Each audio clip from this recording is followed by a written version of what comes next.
Conversations with God, Book 1, Chapter 1b. But how can I be truly grateful for something I know is not there? Faith. If you have but the faith of a mustard seed, you shall move mountains. You come to know it is there because I said it's there, because I said that even before you ask, I shall have answered. Because I said and have said to you in every conceivable way, through every teacher you can name, that whatsoever you shall choose it in my name, so shall it be. But who is this God? There are so many names, all of it. Yet, so many people say that their prayers have gone unanswered.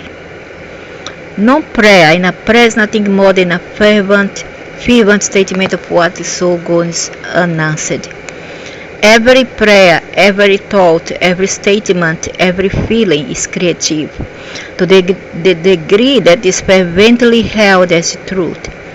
To that degree it will be made manifest in your experience. When it is said that a prayer has not been answered, what has in actuality happened is that the most fervently held thought, word, or feeling has become operative. Yet, what you must know, and here's the secret, is that always it is the thought behind the thought, what might be called the sponsoring thought, that's the controlling thought. If therefore you beg and supplicate, there seems a much smaller chance that you will experience what you think you are choosing, because the sponsoring thought behind every supplication is that you do not have now what you wish. That sponsoring thought becomes your reality. So you cannot supplicate. You must ask if you faith to be answered. This is what it means. Know that it already exists, but it doesn't work most of the time. You have to work hard for it. The only sponsoring thought which could override this thought, the thought held in faith that God will grant whatever is asked without fail. Some people have such faith, but very few. The process of prayer becomes much easier when, rather than having to believe that God will always say yes to every request, one understands intuitively that the request itself is not necessary. Then the prayer is a prayer of thanksgiving. It's not a request at all, but a statement of gratitude for what is so. How so when you don't get what we need? Do the people down the road have to have to say thank you for what they are going through? The homeless, the people caught in calamities, people there on the bed in hospital, the elderly, those suffering, orphan children. When you say that a prayer is a statement of what is so, are you saying that God does nothing, but everything which happens after prayer is a result of the prayer's action? If you believe that God is some omnipotent being who hears all prayers, say yes to some, no to others, and maybe, but not now to the rest, you are mistaken. By what rule of thumb would God decide? If you believe that God is the creator and decider of all things in your life, you are wrong. You are mistaken. God is the observer, not the creator, and God stands ready to assist you in living your life, but not in the way you might expect. So you see, no point in asking. It's not God's function to create or uncreate the circumstances or conditions of your life, God created you in the image and likeness of God. You have created the rest through the power God has given you. God created the process of life and life itself as you know it. Yet God gave you free choice to do with life as you will. In this sense, your will for you is God's will for you. You are living your life the way you are living your life, and I have no preference in the matter. This is the grand illusion in which you have engaged, that God cares one way or the other what you do. I do not care what you do, and that is hard for you to hear. Yet do you care what your children do when you send them out to play? I do. And I did a lot. It's a matter of consequence to you whether they play tag or hide and seek or pretend. No, but at least they must be safe and under my sight. No, it's not, because you know they are perfectly safe. Not always. I've seen many children falling from the seesaw, the slide. Okay, not mine. I saw others. Kids being kidnapped while they're in the playground. People attacked by a crocodile. Then in Miami. Well, I don't know where the parents was. 5-year-old boy attacked by a crocodile and killed, drowned. Children drowned because the parents was not in sight. So no, I don't think that should leave our children unattended. But this doesn't apply to us because we are already adults. You should live our life. You have placed them in an environment which you consider friendly and very okay. I don't think so. Of course, you always hope that they do not hurt themselves. And if they do, you will be right there to help them. Do you help us? Heal them, allow them to feel safe again, to be happy again, to go and play again another day. But whether they choose to hide and seek or pretend will not matter to you the next day either. It does matter that I should be there with them to watch them below the age of 8 or 7. You will tell them, of course, which games are dangerous to play, but you cannot stop your children from doing dangerous things. Not always, not forever, not in every moment from now until death. It's the wise parents who knows this. No, it's the irresponsible parents. Yet the parents never stop caring about the outcome. Is this dichotomy, not caring deeply about the process, but caring deeply about the result, that comes close to describing the dichotomy of God. Yet God in a sense does not even care about the outcome, not the ultimate outcome. This is because the ultimate outcome is assured, which is we have to return, we have to be destroyed and return to the cosmos. And this is the second great illusion of man, that the outcome of life is in doubt. It is this doubt about ultimate outcome that has created your greatest enemy, which is fear. For if you doubt outcome, then you must doubt Creator. You must doubt God. And if you doubt God, you must live in fear and guilt all your life. If you doubt God's intention and God's ability to produce this ultimate result, then how can you ever relax? How can you ever truly find peace? Just don't care. Yet, God has full power to match intentions with the results. You will not believe in this, even though you claim that God is all-powerful. And so you have to create in your imagination a powering call to God, in order that you may find a way for God's will to be thwarted. And so you have created in your mythology the being you call devil. You have even imagined a God at war with this being, thinking that God solves problems the way you do. You all don't? How about the war in the Star Wars and Galaxy Wars?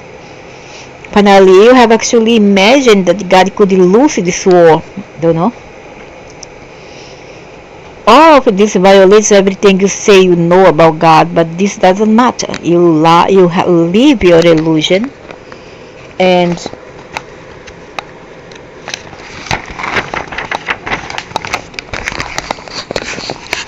just feel your fear all out of your decisions to doubt God. But what if you made a new decision? What then would be the result? I tell you this, you would live as the Buddha did, as Jesus did. You did every sin you have ever idolized. Talk so easy. People have bills to pay. We cannot afford to be idle and to go just about like a nomad or whatever. A homeless person walking around preaching. Yet, as if in most of those sins, people would not understand you. And when you try to explain your sense of peace, your joy in life, your inner ecstasy, they would listen to your words, but not hear them. They would try to repeat your words, but would add to them.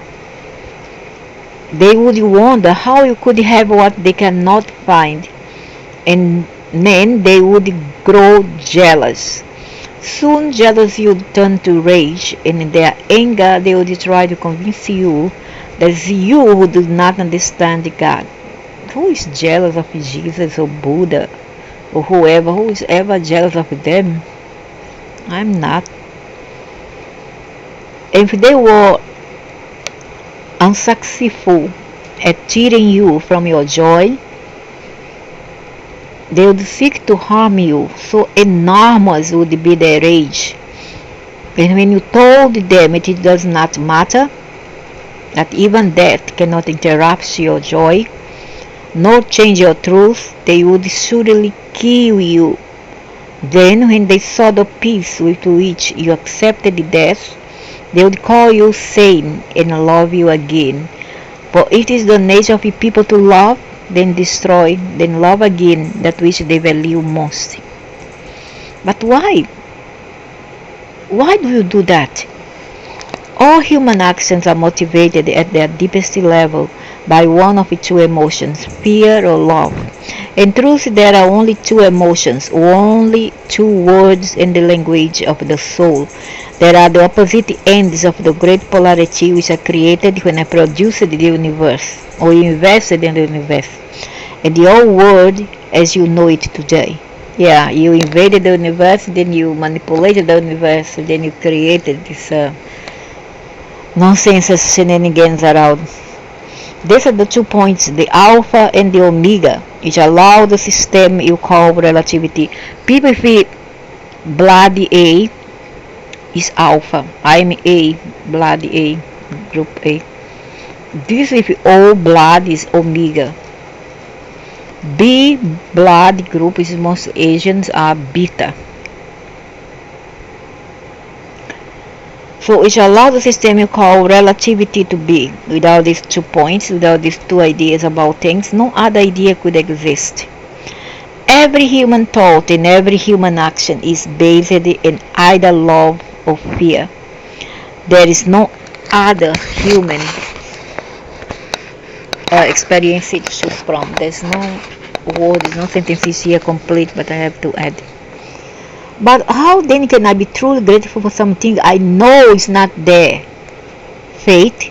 If you have but the faith of mustard seed, shall move mountains. You come to know it's there because I said, this repeated itself.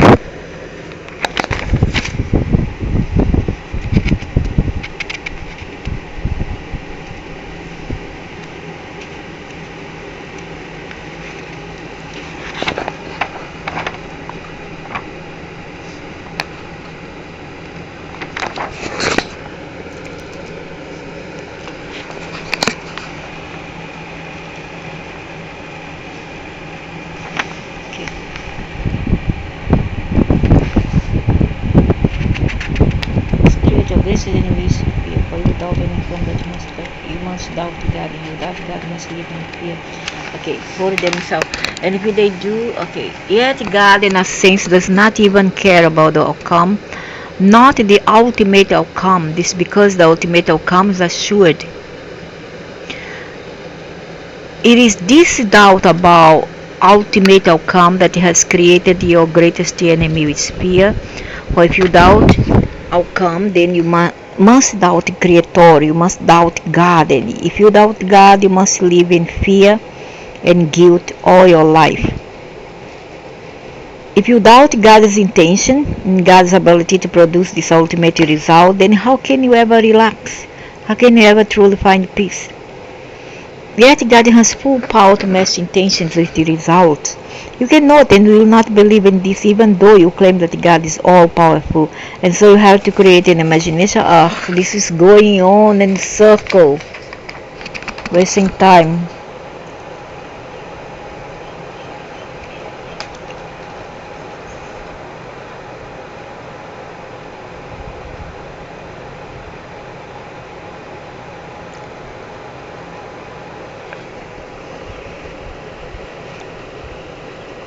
Okay, motivation. All other ideas about the derivative of these two.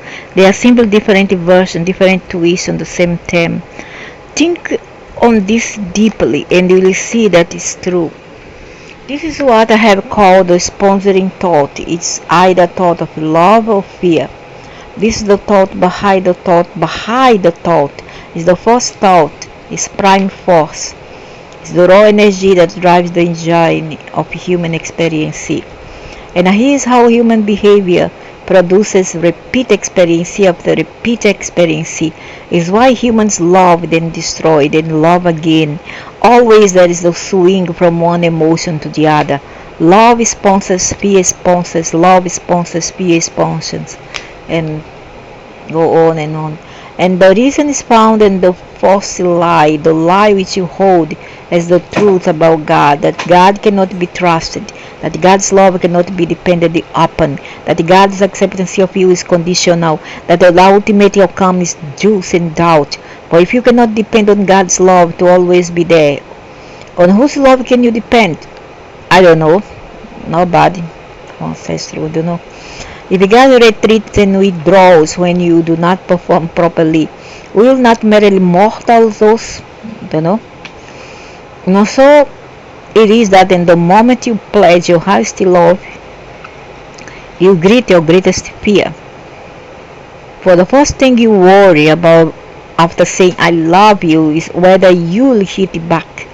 If you hit it back, then you begin immediately to worry that the love you have just found you will lose. And so all action becomes a reaction, defensive against loss, even as you seek to defend yourself against the loss of God. Yet if you knew who you are, that you are the most magnificent, the most remarkable, the most splendid being God has ever created, if a failed body, you would never fear. For who could you reject such a wondrous magnificency? Not even God could find fault in such a being. Oh yeah, great.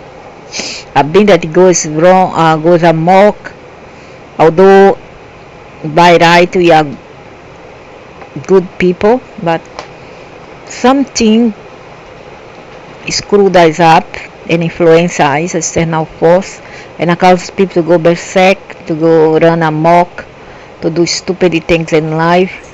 A body that's constantly sick, a failing organs, etc., and you call it magnificent. I think that a bull is more magnificent, a cow is more magnificent, a dog, a cat, because they are more resilient, they are more, I think that they are more sturdy, stronger than us in many aspects. We are failure, our body at least, not our soul. But you do not know who you are and you think you are great, you deal less. And where did you get the idea of how much less than magnificent you are? There goes. Blame the parents now. Blame the parents. From the only people whose word you would take on everything, from your mother and your father. I don't think so. My father and mother never did nothing to me, never say anything to me. Lie. These are the people who love you the most. Why would they lie to you? Yet, have they not told you that you are too much of this? No. And not enough of that? No. Have they not reminded you that you are to be seen and not heard? No. Have they not scolded you in some of the moments of your greatest exuberancy? No. And did they not encourage you to seek aside some of your wildest imaginings? No. These are the neither did I do to my sons and daughters, neither my parents did this to me. So it's not all parents, but some, yes, not all. These are the messages you will receive, and though they do not meet the criteria and are thus not messages from God, they might as well have been, for they have come from the gods of your universe, surely enough. It was your parents who taught you that love is conditional. No, my parents didn't do that. You have felt their conditions many times, and that's the experience you take into your own love relationship through a lie, false. Not me, not my mother. Maybe this man I married, yeah, but not my mother, not me. It's also the experience you bring to me. From this experience you draw your conclusions about me. Within this framework you speak your truth. God is a loving God, you see, but if you break His commandments, He will punish you with eternal banishment and everlasting damnation. I don't ask saint from sons or daughters. They are 38 going to 39, 37 goes 38, 27 goes 28, and 33-year-olds. But I do not ask them nothing, a favor, single favor. I don't ask them. Even when I'm very sick, I don't ask them nothing. But when they do need, I am there to help them, to heal them, to health back again. For have you not experienced the banishment of your own parents? No, you are telling lie. My parents never do that to me.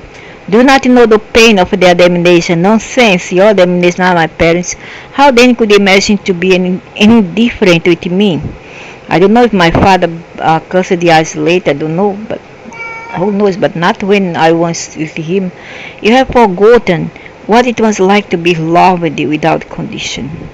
You did not remember the experience of the love of God, and so you try to imagine that God's love must be like, based on what you see of love in the Word. No, don't compare some parents with a man-woman relationship. That one is conditional. But not all parents are like this. You are lying. You have projected the role of parent into God and have just come up with a God who judges and rewards or punishes based on how good He feels about what you've been up to. But this is simplistic view of God based on your mythology. How you know? It has nothing to do with who I am. If we don't ascribe the role of parents to a God, then to who else could we ascribe it when our parents are gone? Huh? Our parents are gods while they are here, and they are good parents. They are our gods. After they go, to who can you rely when you are alone in the world? Answer me. If not you. And then you say you shouldn't ascribe the role of parents to you. Then to who should? If you are real a God, then you will be one like a part of us. You should be there to represent us, right? So that means you are not. You are just an investor, something like this. Invested here in this quadrant of the universe, and then you are playing God. Having just created an entire thought system about God based on human experience rather than spiritual truths. You then create an entire reality around love. It is a fear-based reality, rooted in the idea of a fearful, vengeful God. Sponsoring thought is wrong, but to deny that thought would be to disrupt your whole theology. And although the new theology which would replace it would truly be your salvation, you cannot accept it, because the idea of a God who is not to be feared, who will not judge, and who has no cause to punish is simply too magnificent to be embraced within even your grandest notion of who and what God is. This fear-based love reality dominates your experience of love.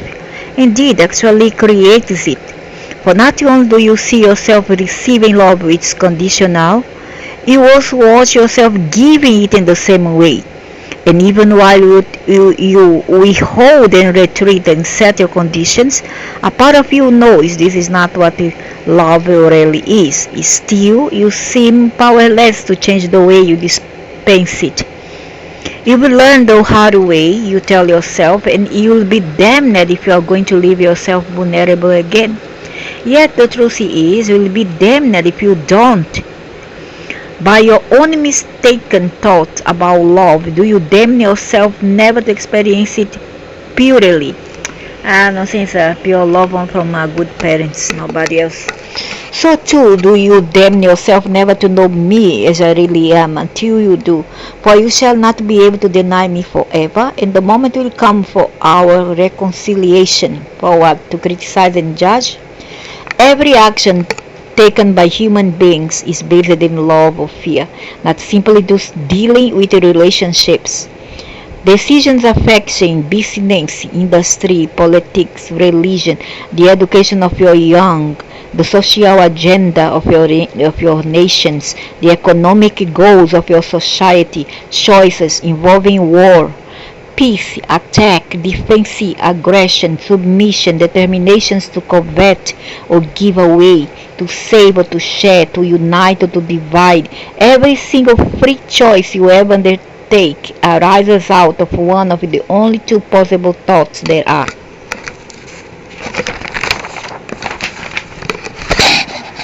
A thought of love or a thought of fear. Fear is the energy which contracts, closes down, drowns in, runs, hides, hoards, harms. Love is the energy which expands, opens up, sends out, stays, reveals, shares, heals.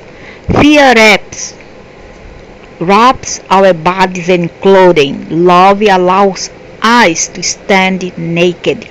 Fear clings to and clutches all that we have. Love gives all that we have away. Fear holds close. Love holds dear. Fear grasps. Love lets go. Correct all this. Fear rankles. Love soothes. Fear attacks. Love amends. Every human thought, word or deed is based in one emotion or the other. You have no choice about this because there is nothing else from which to choose. But you have free choice about which of these to select. You make it sound so easy, and yet in the moment of a decision, fear wins more often than not. Why is that? You have been taught to live in fear. You have been told about the survival of the fittest and the victory of the strongest and the success of the cleverest. Precious little is said about the glory of the most loving, and so you strive to be the fittest, the strongest, the cleverest in one way or another. And if you see yourself in something less than this in any situation, you fear loss, for you have been told that to be less is to lose. Is correct? And so of course you choose the action fear responses, for that's what you have been taught. Yet I teach you this: when you choose the action love responses, then will you do more than survive, then will do more than win, then will do more than succeed. Then you will experience the full glory of who you really are and who you can be. To do this, you must turn aside the teaching of your well-meaning but misinformed worldly teacher and teachers, and hear the teaching of those whose wisdom comes from another source. There are many such teachers among you, as always there have been, for I will not leave you without those who would show you, teach you, guide you, and remind you of these truths. Yet, the greatest reminder is not in one outside you, but the voice within you. Follow my voice. This is the first tool that I use because it's the most accessible. The voice within is the loudest voice with which I speak, because it's the closest to you. It's the voice which tells you whether everything else is true or false, right or wrong, good or bad, as you have defined it. It's the radar that sets the course. steers the ship. The ship guides the journey if you but let it. It's the voice which tells you right now whether the very words you are reading are words of love or words of fear. By this measure can you determine whether they are words to heed or words to I know.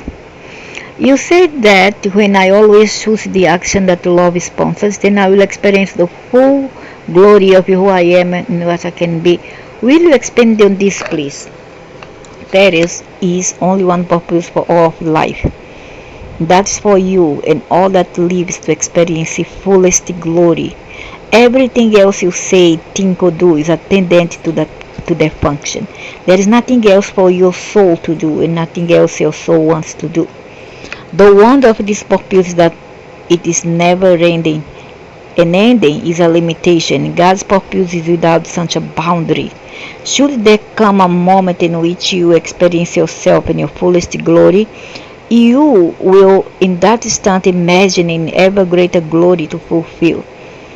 The more you are, the more you can become, and the more you can become, the more you can yet be. The deepest secret is that life is not a process of discovery, but a process of creation. You are not discovering yourself, but creating yourself anew. Seek therefore not to find out who you are. Seek to determine who you want to be.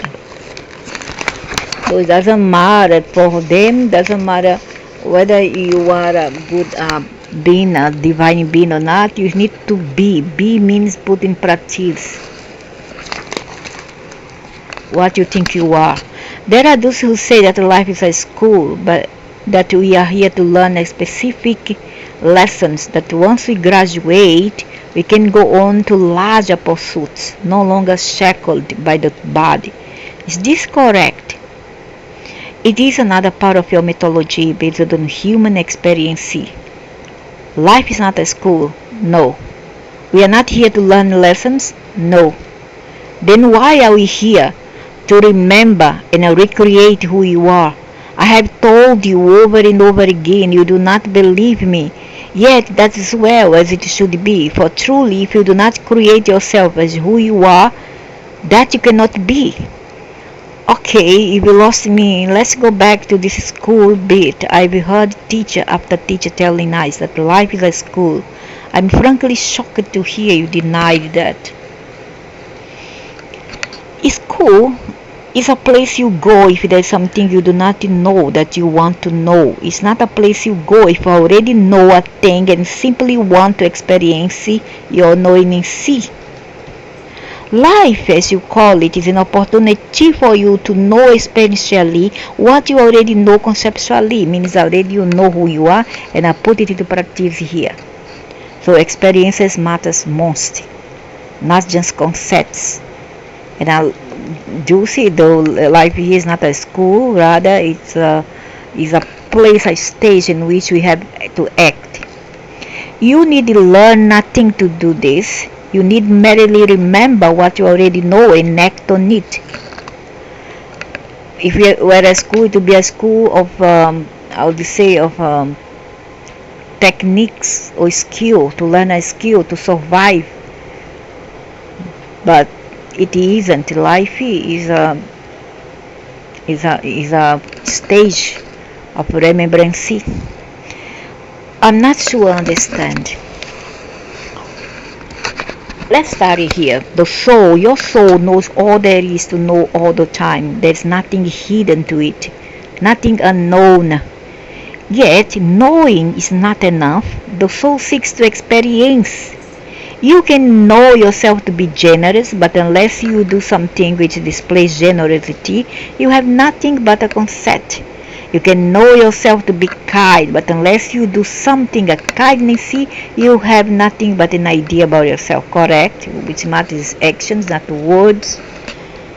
And when you do some kindness, it's not because you want to have recognition, to be popular, to earn money, sell money. When you do some act of charity towards an animal or a human being, you should do it with the heart.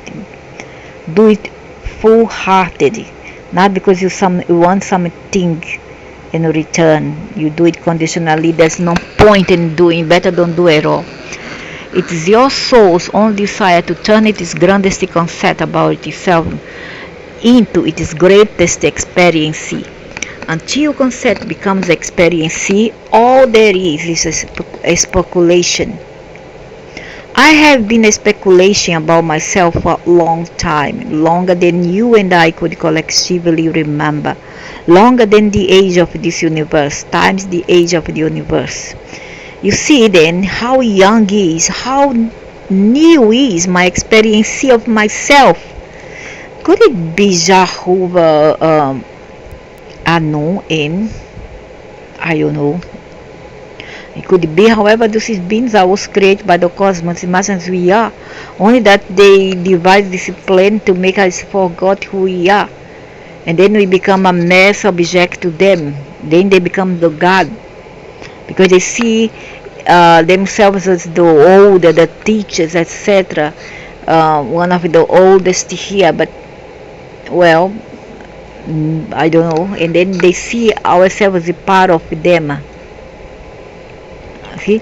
But there's more truths behind it that need to be found. There's more that we could cover here. More that's not been told here. We truly don't know who this God is. If you lost me again, your experience of yourself, yes, let me explain it to you this way. In the beginning, that which is all there was, the cosmos, and there was nothing else. Yet all there is could not know itself, because all there is all there was, and there was nothing else, and so all there is was nothing. For in the absence of something else, all there is not. That means it was one concept, the cosmos one concept, but it make it very difficult to grasp the understanding. What's meaning here is that it was once a cosmos, and then that it was all there is, but then it was not. It could be defined because simply it had no matter.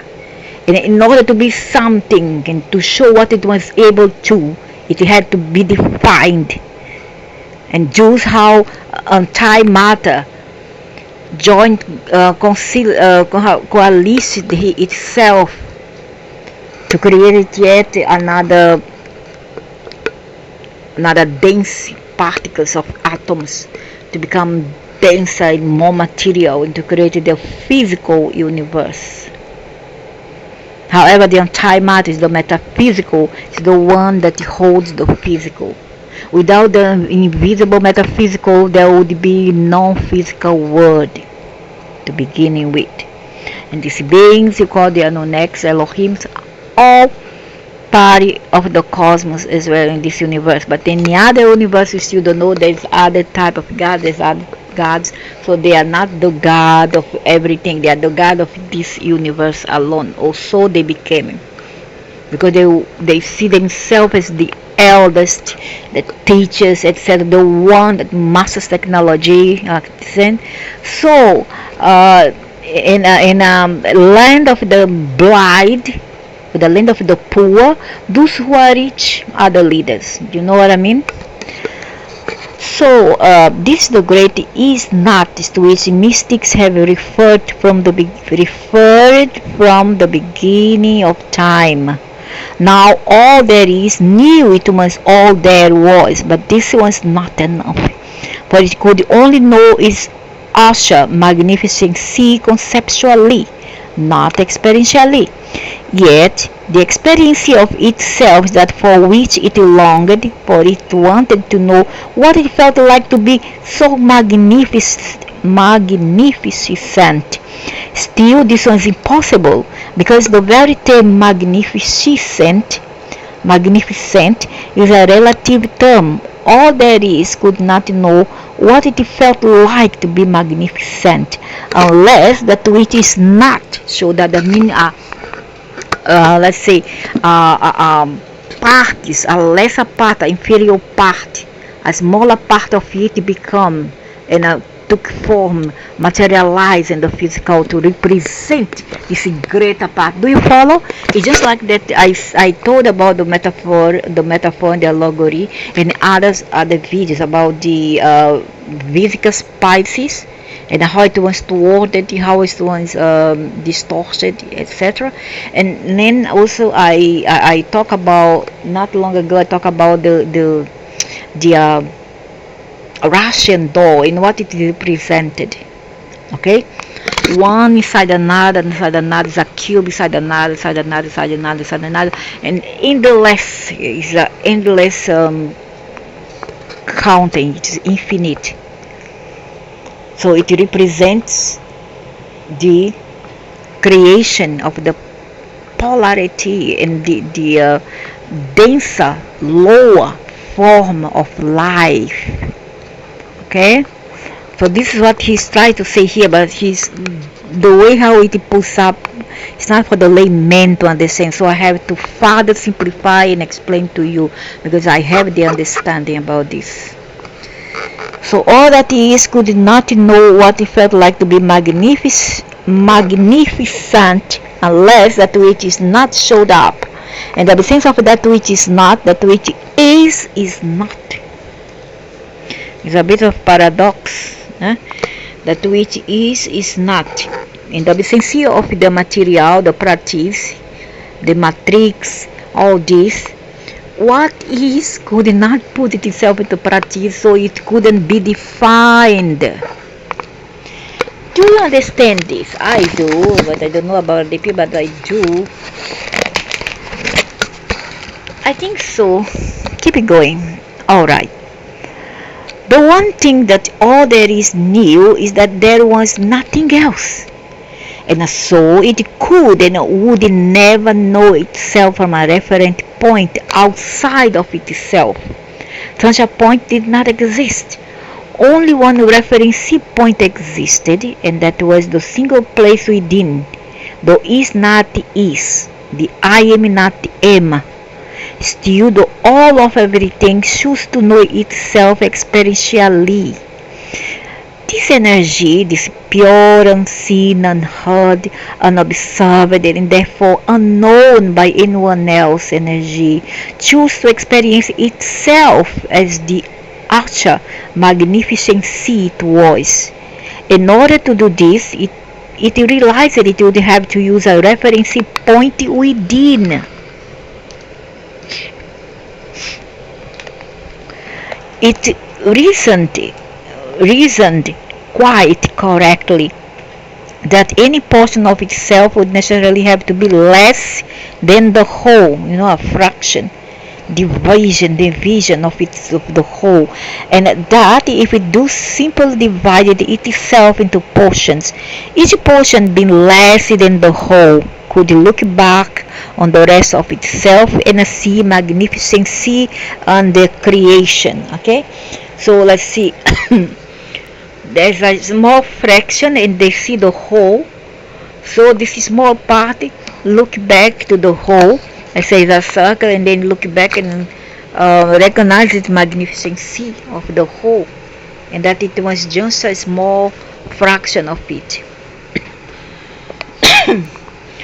And so all there is divided itself, becoming in one glorious moment that which is this and that which is that.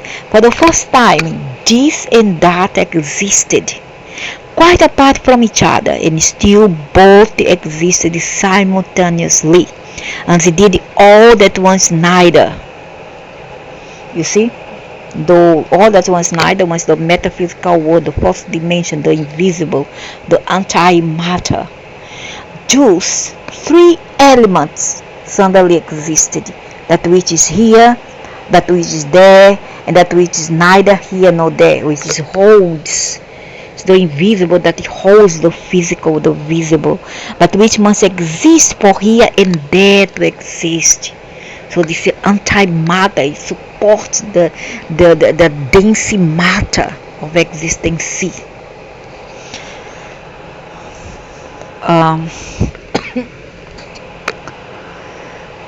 It's the nothing which holds the everything, It's the void that holds everything. It's the non-space which holds the space. It's the all which holds the parties. Okay, cosmos, the entire cosmos. Can you understand this? Are you following this? I think I am actually, believe it or not. You have had such a clear illustration. Oh, I don't think so. I have to define a break for him because it's become too complex for some people to understand. I am actually understanding this. You put it so clear illustration. I think I'm actually understanding this. I'm going to go further.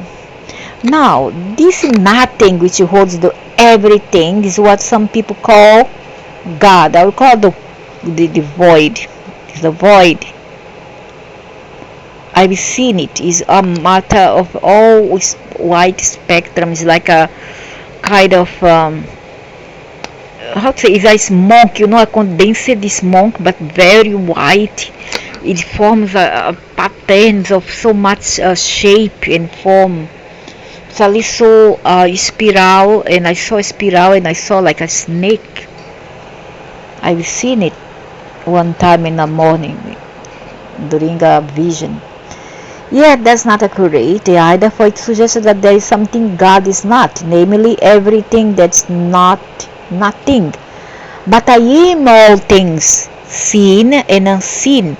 So this description of me as the great unseen, the non-thing or the space between, and essentially Eastern mystical definition of God is no more accurate than the essentially Western practical description of God as all that's seen.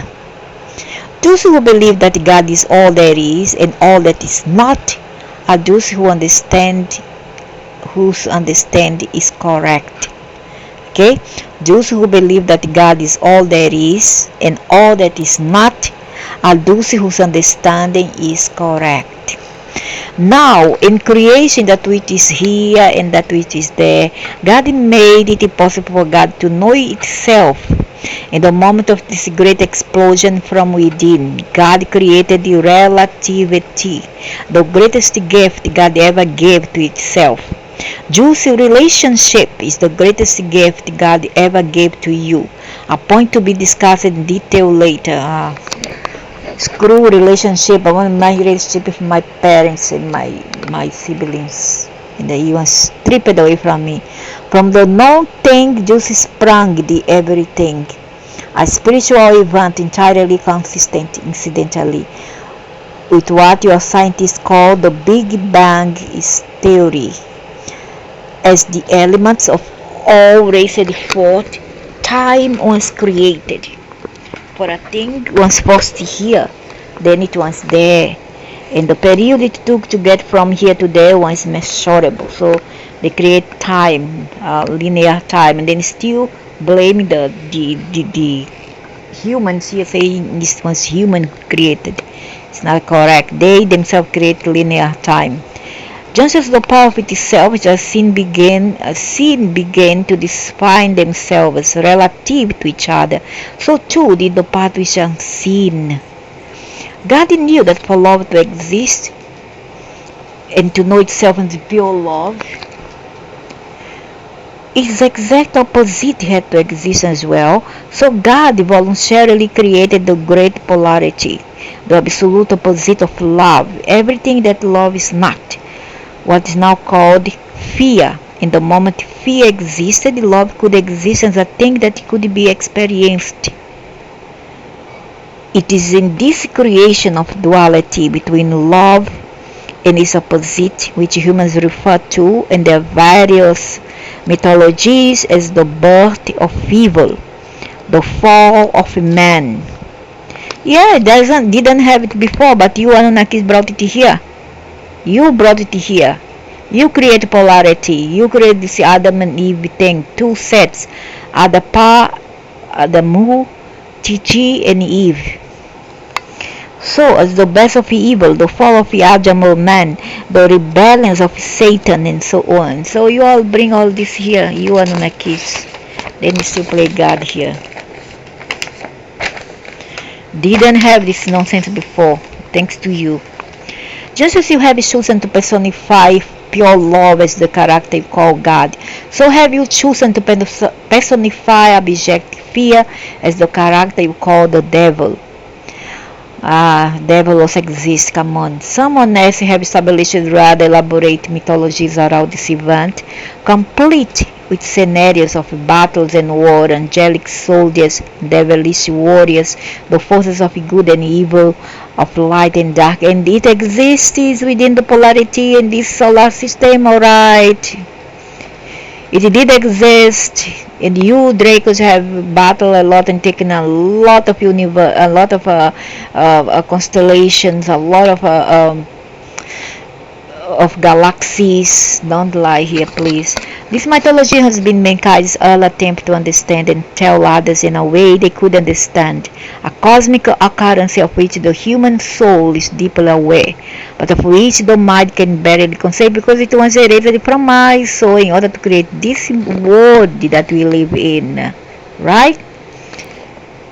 So it was a plan to erase our consciousness after death, and rendering the universe as a divided version of itself.